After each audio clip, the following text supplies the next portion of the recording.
Welcome back. In this video, we will cover the second part of topic 7, which we will start with the ERD, Entity Relational Diagram. What is ERD? So it is a more traditional approach to systems development, which we will use this ERD to represent our database, to represent the relationship between the data entities. Okay, ERD is not a UML diagram and it is not good for showing generalization and specialization relationships and whole parts relationships. So this is the example of the ERD. We have the entities. In this example, we have two entities, customer and order. And then we have the relationship. Okay. In this case, the relationship is one to many, optional. Okay. A customer can place 0 or more order. And an order must be placed by exactly one customer. So it is one to many. Okay, the cardinality symbol for ERD. So we have this one to many, optional. Okay, exactly one mandatory and 0 or more optional. And this one is for 0 or 1 optional and 1 or more mandatory. Okay, so notice here, for optional, we will have this symbol. Okay, while for mandatory, we will use this symbol to represent the cardinality. Okay, this is another example of the ERD. Okay, for one to many relationship, optional and also mandatory. This is optional, this is mandatory. Between customer order and also customer order item. Okay, in this ERD, we have the key, primary key, and also the attributes. Okay, attributes. How to read this ERD? For customer and order, and also the order item. Okay, since this is the optional, okay, so we can see here Mary as a customer. So Mary has not placed any order yet. Okay, it is allowed in the system. Why? Because this is optional. But for John and also Sarah, okay, they have their order, they made their order. And as you can see here, for each order, they must have the order item. Okay, for each order, they must have the order item because this is mandatory. Okay, so there is no actor and order without the order item. Okay, without the order item. They must have this order item, okay, because it is mandatory. Okay, next, domain class diagram. What is domain class diagram?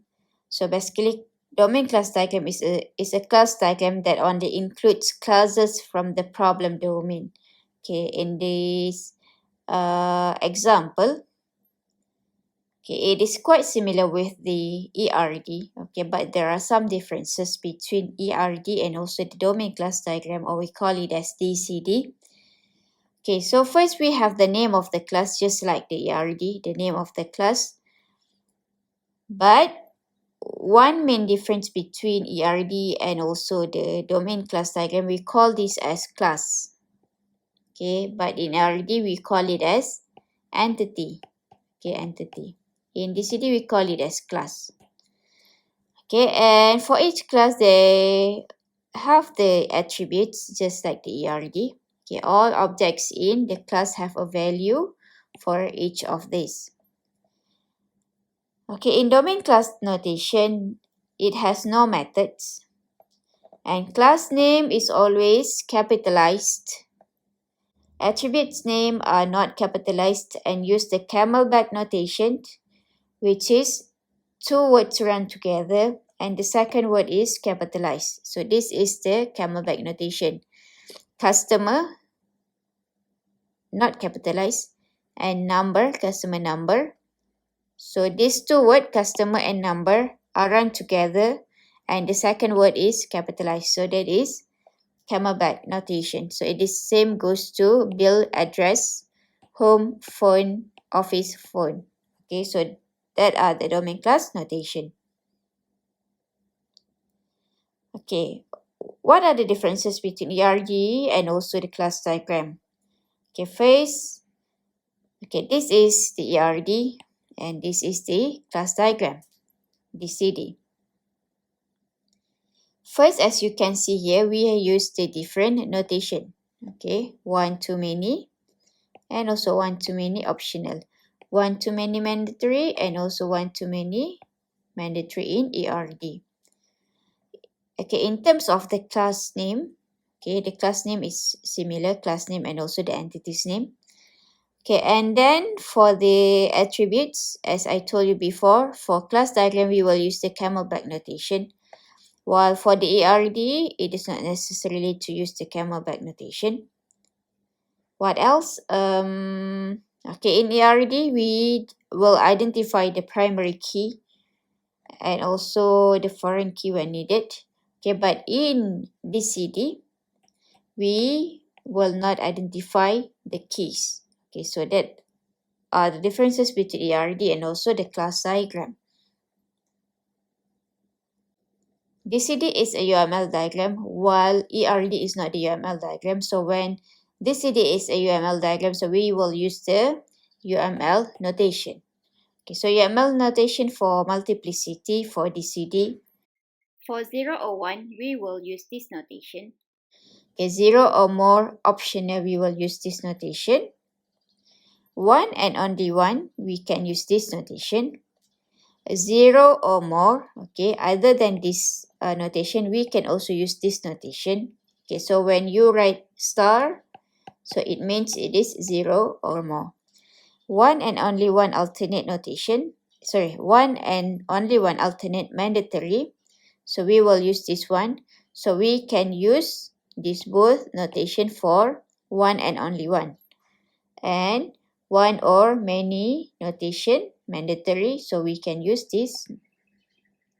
1 or more mandatory, we can use this notation 1, 2, star. Okay, so these are the UML notation for multiplicity. Okay, and this is the example of the DCD, okay, and also the ERD. So this one is the ERD and this one is the DCD.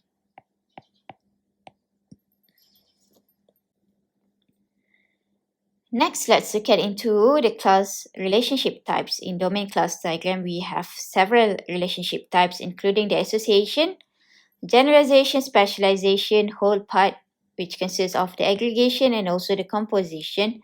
First, let's look at into the many-to-many association. So in this example, it shows that one student can enroll to many courses, okay, many course section. And in each course section, we will have many students enroll to that particular course section. So as you can see here, we have the many-to-many relationship, okay, many-to-many association. Okay, so now if we want to store the student's grade for that course, okay, where should we store it? Okay, where do you store the student's grades? Okay, so in this case, we need an association class. What is association class? An association that is also treated as a class often required in order to capture attributes for the association. So if in ERD, we call it as bridge. Okay, many-to-many, for many-to-many relationship, we will create bridge class, bridge entity. But in DCD, we call it as association class. So since the relationship is many-to-many, so we need to have the association class here. So we create another association class. We call it as course enrollment, which in this class we will store the grade of the students. Okay.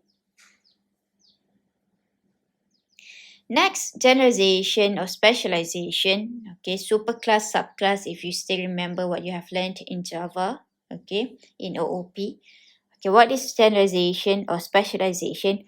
It is a type of hierarchical relationship in which subordinate classes are subsets of objects of the superior classes. So in generalization, we have the superclass, and we have the subclass. So superclass, it is a superior class or more general class, while subclass is the subordinate or more specialized class.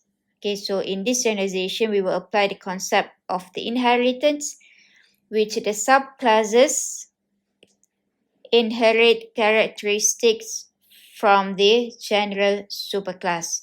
Okay, the subclass will inherit the attribute to the characteristics of the superclass.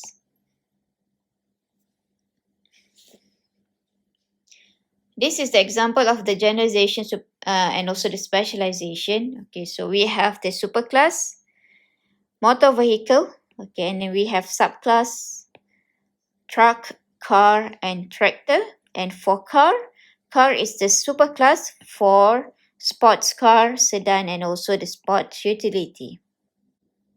Okay, so for generalization, okay, it allows subclasses to inherit characteristics but never gets instantiated.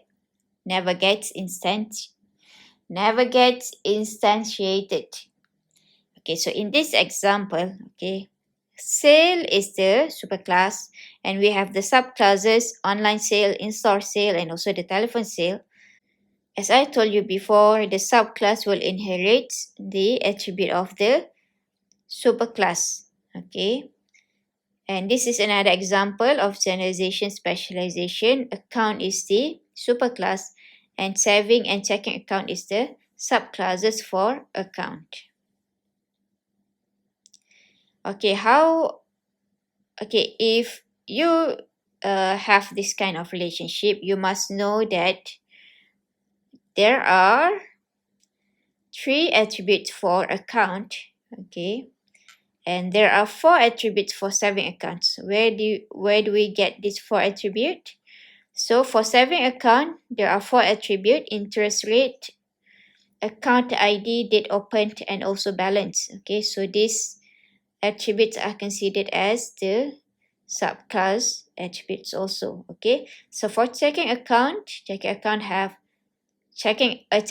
has 5 attributes: check style, minimum balance, account ID, date opened, and also balance. So 5 attributes for checking account. Okay, but you must note that for generalization specialization relationship, the subclasses cannot have the same attribute. Okay, so for subclasses, they must have a different attributes as compared with the other subclass. Okay, in this example, saving account has interest rate attribute, while the checking account doesn't has the interest rate. Okay, for checking account, it has check style, but for saving account, it doesn't have the check style attribute. So to apply the generalization or specialization concept, you must make sure that the subclasses will not share any attributes. Okay, they can share, okay, at least maybe they can share one attribute, but when they share the attribute, we will put that attribute here. Okay, so the attributes that will be put here are the attributes that are unique from one subclass to another subclass. Okay, so that is the important concept of the generalization and also the specialization. Okay, next, the whole part relationship. A relationship between classes in which one class is a part or component portion of another class.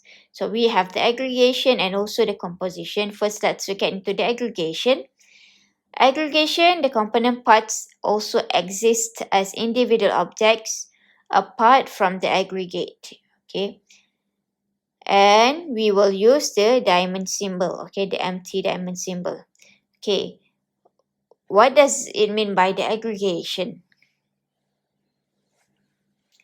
Okay, for the aggregation, okay, we have this aggregate, okay, the whole class, okay, and as you can see here, we have computer, and then we have and here we have the other class, which consists of the component parts of the computer: processor, main memory, keyboard, disk storage, and also monitor. Okay, so for aggregation, this processor, main memory, keyboard, disk storage, monitor are parts of the computer, and it can exist as an individual object. Okay, it means that if we delete this computer, if we delete this one from our database, so these parts can still exist in the system, in the database. They have their own. They can still working. They can still work on their own. Okay, that is aggregation. For composition, component parts cannot exist as individual objects apart from the composition. Okay, so for composition, we will use the filled diamond. Aggregation, we used empty diamond. Okay, so for composition, in this example, the composition, new newspaper advert, and the relationship of the composition is advert tags. Okay, what does it mean? Okay, so if we delete the newspaper advertisement from our database, the advert tags cannot exist independently. It also will be deleted. Okay, but for advert photograph and also the advert graphic, it can exist independently as a separate class. Why? Because they have the aggregation relationship, which means that if we delete the newspaper advert, the advert photograph and also the graphic can still be stored in the system. It still can exist in the system. But for text, if we delete the newspaper advert, the text will be deleted. So that is the aggregation and also the composition. Okay, so we have done with the topic 7. Okay, if you have any question, please feel free to ask me. Okay, I am always be available to assist you. Okay, so thank you for watching. Thank you for listening. Bye.